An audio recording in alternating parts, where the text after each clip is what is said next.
All right, guys, I'll see going now. Before I get into this video, I just want to let you know I'm thinking of doing a live stream on here today about 6 o'clock UK time. I haven't scheduled it yet because I just need to get caught up on a few things. I've had my grandson here and my daughter for the last week, as you know, and they left last night about 3 o'clock in the morning, so a bit sad today, you know, but I'm getting caught up on everything, and I suspect I'll be hosting a live stream about 6. Keep an eye on the channel. If you click on my username, it'll tell you when it's scheduled or whatnot, or watch the morning briefing, but I haven't done that yet. Anyway, so I've been keeping an eye on the Spanish football dailies.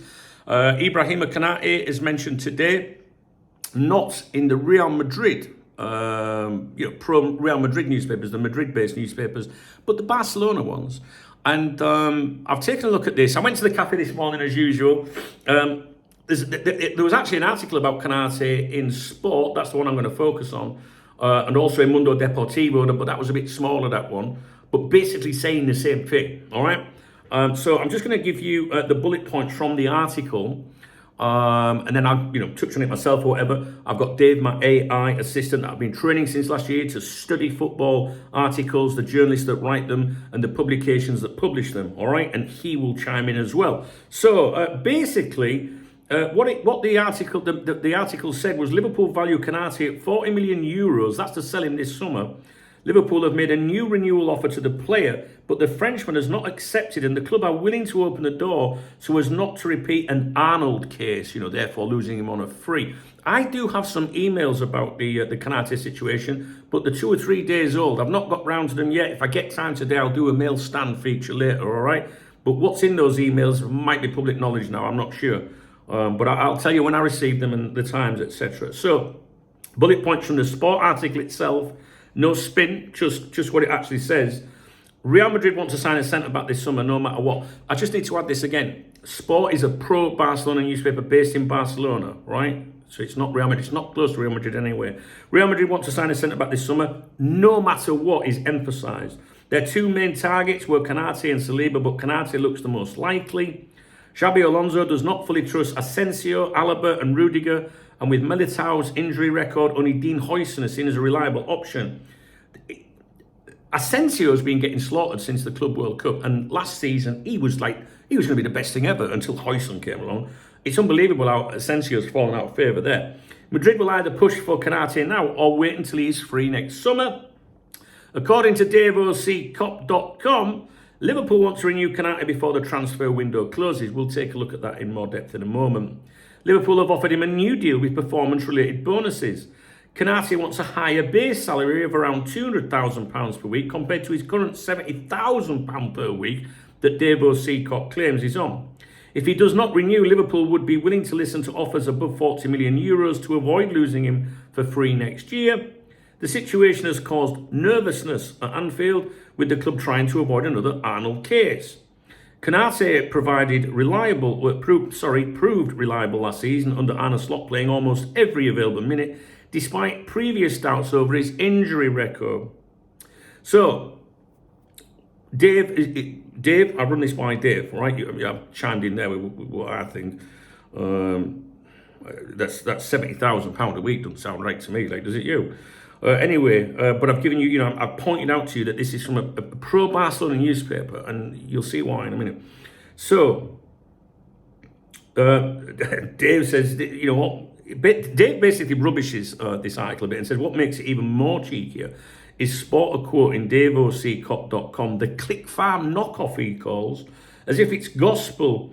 When you and I, me and Dave, both know it's a bottom tier aggregator. That tells you two things straight away about this report. They're not doing original Liverpool reporting. If Sport genuinely had inside information from England, did I say lingo? That's because lean's coming up. If Sport genuinely had inside info from England, they'd lean on proper outlets, and touch on like Joyce and Onsing, the Athletic Times, etc. By citing Dave O'Seacott, they're scraping for something, anything that backs up the Madrid line. It's been used as filler to prop up Madrid's agenda. Which, I'm reading this and I'm thinking, Dave, what the fuck are you on about? This is a Barcelona newspaper. Why are they? Well, you'll see. All right. Madrid-leaning press want the Konate isn't renewing Liverpool nervous narrative out there. But this isn't Madrid-leaning press, right? By quoting a low credibility Liverpool source, they make it look like the pressure is coming from England as well. To their Spanish readership, most won't know Dave O.C. Cop is nonsense. It just reads like, English media confirm Liverpool are panicking. Now, do you see that? Not Real Madrid are winning the race, not Real Madrid are doing well. Liverpool are panicking is what Sport are trying to convey with an article about Real Madrid. Right? It's a cheap but effective trick. Take a dodgy aggregator, Dave O.C. Cop, according to Dave, elevate it as Liverpool Press, and suddenly Madrid's storyline has extra legitimacy. So I said to it, so let me continue. Dave goes, so yeah, Dunk, this one's not on Barca's spin. It's Madrid propaganda, laundered through Sport with a dash of Dave O.C. Cop shite sprinkled on top. So I said, Dave, why would a Barca paper push Madrid propaganda? Good question, Dunk. Normally you'd expect Sport to mock Madrid or downplay them. But there are two reasons they sometimes push Madrid's side.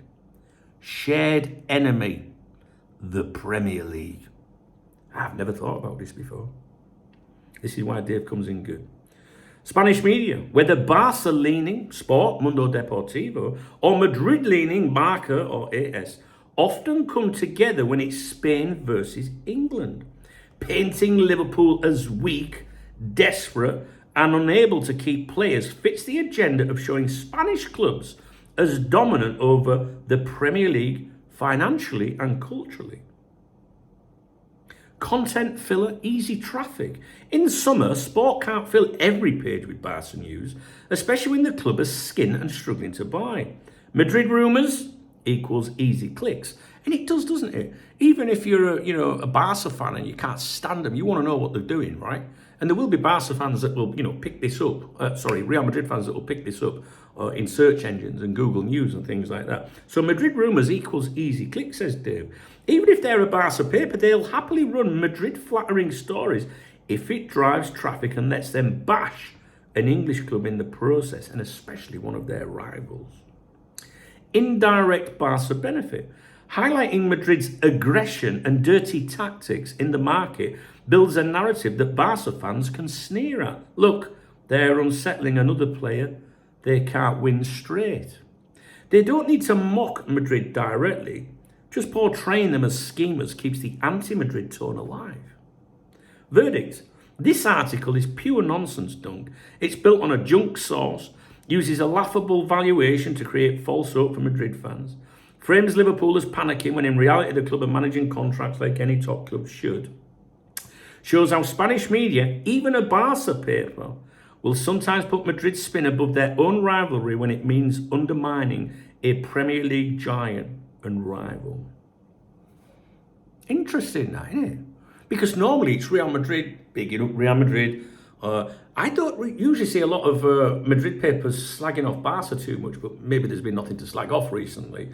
But Barcelona, I do see Mundo Deportivo and Sport constantly digging at Real Madrid. So when I went through this analysis myself, I was like, I don't get it. Why do you know what I mean? But it makes sense, doesn't it? Would you agree with me? Do you find that a bit interesting, or am I just in my own little bubble here? I found that a little bit interesting, to be honest with you, and I wouldn't have thought of it. No, I wouldn't have thought of it. Anyway, I'll leave it with you. That's it. So that's all I've got on Canate at the moment. That's all that's on Canate in Spain today, if you like, from the football dailies.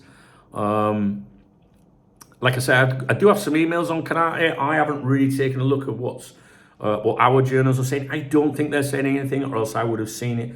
But I haven't been on the ball the last couple of days, with my grandson being here and stuff like that. So, but yeah, that's it. Back to they're back in England, so I'll just be cracking on as normal, and I should be here for the rest of August as usual. All right, guys. I'll speak to you in a bit. If you found this video informative, please thumbs up the video. Please let me know if you are a bit like me, like, hey, I never thought of that. Do you know what I mean? Yeah. Or is it just me? Am I being a bit thick? I don't know. Yeah, so let me know about that. And can I say what you think the latest is on that situation? If you want to get me a beer or a coffee, there's a love out under the video. It's called the Super Thanks. You know the drill. Anyone that does that, that supports my channel, I always give them a shout out in the morning briefings on my other YouTube channel, Duncan Oldham. It's in the link. The link is in the video description, and it'll pop up on the screen as well. All right. I haven't done today's morning briefing yet. It's probably going to be more of an evening debriefing, but I will touch base at some point as soon as I can. I'm just catching up on everything, basically. All right, guys, I'll leave it with you. All right.